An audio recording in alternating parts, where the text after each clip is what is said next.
तो बड़ी खबर कोरोना वायरस को लेकर आ रही है, जहां पर कोरोना वायरस के मामलों में तेजी से बढ़ोतरी हुई है। बड़ी खबर कोरोना वायरस को लेकर इस बार बच्चों में भी कोरोना का संक्रमण देखा जा रहा है। अस्पतालों को सतर्क रहने के निर्देश दे दिए गए हैं। तो कोरोना वायरस को लेकर बड़ी खबर, नए संक्रमण पर सरकार की लगातार नजर बनी हुई है। आपको बता दें कि भारत में मौजूदा वक्त में 312 एक्टिव कोरोना के केस जो हैं वो सामने आए हैं, जिनमें 23 दिल्ली, हरियाणा में 5 मामले, गुजरात में 33, महाराष्ट्र में 56 केस जो हैं वो दर्ज किए गए हैं। मुंबई से कोविड के मामले को लेकर 2 मौतों की भी खबर है। तो बड़ी खबर, और जो मामले तेजी से देश में बढ़ रहे हैं उसे लेकर JN.1 और उसके सब वेरिएंट LF7 NB1.8 को जिम्मेदार माना जा रहा है। लेकिन जो बड़ी बात है वो ये है कि कर्नाटक में जो 16 मामले आए हैं उनमें 3 बच्चों में भी कोरोना संक्रमण देखा गया है, जिसमें कि 9 महीने का एक बच्चा भी शामिल है। भारत में पहुंचने से पहले सिंगापुर, हांगकांग, चीन और थाईलैंड जैसे एशियाई देशों में कोरोना मामलों में बम्पर तेजी देखी गई। हांगकांग में 30 से ज्यादा मौतें भी हुई, जबकि सिंगापुर में जो मामले हैं वो 11,100 से बढ़कर करीब 14,000 महज कुछ दिनों के भीतर ही हो गए। ऐसे में कई लोगों के मन में सवाल है कि आखिर JN.1 वेरिएंट जो है वो आखिर कितना खतरनाक है। तो आपको बता दें कि JN.1 वेरिएंट जो है वो ओमिक्रॉन का ही सब वेरिएंट है, जिसे पहली बार अगस्त 2023 में देखा गया था।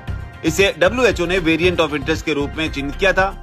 हालांकि एक्सपर्ट्स की माने तो JN.1 के जो एक्स्ट्रा वेरिएंट्स हैं वो इस वेरिएंट को और ज्यादा संक्रामक बनाते हैं। लेकिन जो बड़ी बात है वो ये है कि भारत में जो वैक्सीन और बूस्टर डोज लग चुकी है वो इस वेरिएंट के खिलाफ भी काफी कारगर बताई जा रही है।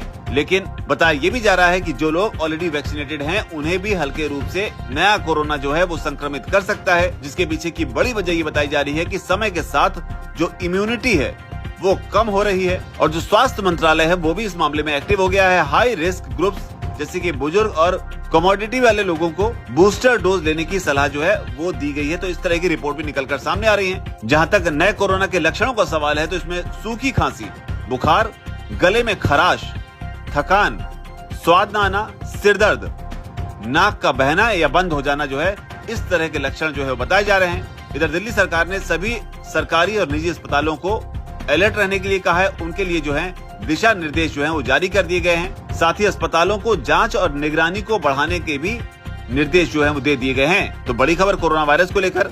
इसके अलावा सरकार ने अस्पतालों में सभी को मास्क पहनने के निर्देश दिए हैं। अस्पतालों को कहा गया है कि वो बेड, दवा, एंटीबायोटिक की व्यवस्था जो है वो पूरी तरीके से दुरुस्त रखें और साथ ही जो वेंटिलेटर हैं, ऑक्सीजन मास्क हैं, ऑक्सीजन कंसेंट्रेटर और जो ऑक्सीजन प्लांट है उनको भी तैयार रखें। और साथ ही जो जानकारी निकलकर सामने आ रही है उसमें लोगों से अपील की गई है कि वो भीड़ भाड़ वाली जगहों पर मास्क पहने। जबकि अगर मौतों की बात करें तो WHO के आंकड़े के मुताबिक पूरी दुनिया में कोरोना वायरस की वजह से करीब 70 लाख से ज्यादा लोगों की मौत हो गई थी।